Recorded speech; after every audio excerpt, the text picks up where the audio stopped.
Brendan, some very interesting rides this evening. Let's talk a bit about the favorite of the main race, Prince of Thieves. How do you rate his chances today?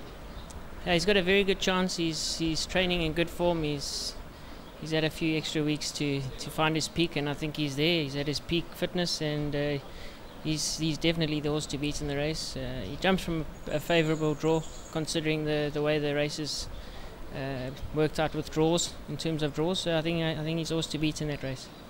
And you have also got the opportunity to ride Executive Power training. How's going on his track work and what's his form? He's in good form. He's a very nice horse. He shows a lot of speed, and I think obviously running his first race in quite a classy, competitive kind of race gives him a bit of a disadvantage. You know, everything in the race has had a run. But he'll also be competitive, you know. I haven't lost any respect for him. I respect him as one of my dangers. And what are his Prince of Thieves and Executive Power opponents in the main race? It's a very competitive race. I wouldn't be able to narrow down one. I think they all got their claims in the race. They all got, you know, positives within them. But I think Prince of Thieves' positives outweigh the balance. And what can we expect from Tabrik this evening? This horse he's training very well. He's had two very positive runs. He's come on the right way. I think he's definitely with a big chance in that race. It is short of his best trip, distance-wise, but he'll be very competitive, and he'll definitely be in the first three. You're also riding one of the favourite, Carror. Can you think he can score on his first outing this season? Yes. He's done a lot of work back at home. I think he has done enough. He's not a horse that would take a lot. Obviously, I would prefer to have gone into 1650 with one run under his belt, but he's training very well. He's shown that he's fit in himself, and he'll be very competitive as well. If not needing the run, I think he'll be in the winning position.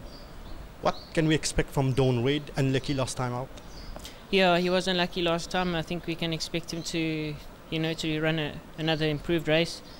It's a bit of a tricky race in terms of pace. There's a lot of horses with a lot of speed in the race, so we'll have to judge, you know, in the first 400 meters where to find a position. He's training very well back at home, and he'll be competitive as well. He'll definitely be in the first three. Can you think that Mount Fuji can score a double after his impressive win of last time?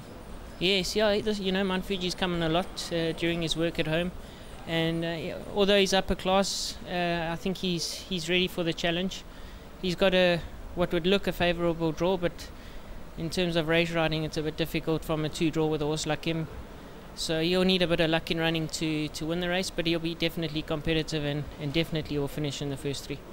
And what's the form of Ready for Takeoff? Ready for Takeoff, he's got a terrible draw to overcome.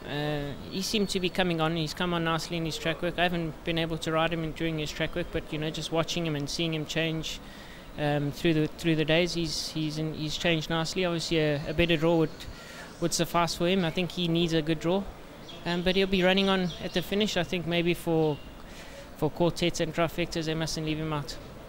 And Brendan, what's your 2 best ride of the day? I would have to say Prince of Thieves, definitely. I think it's a close call between Tabrik and Mount Fuji and Carror for second best.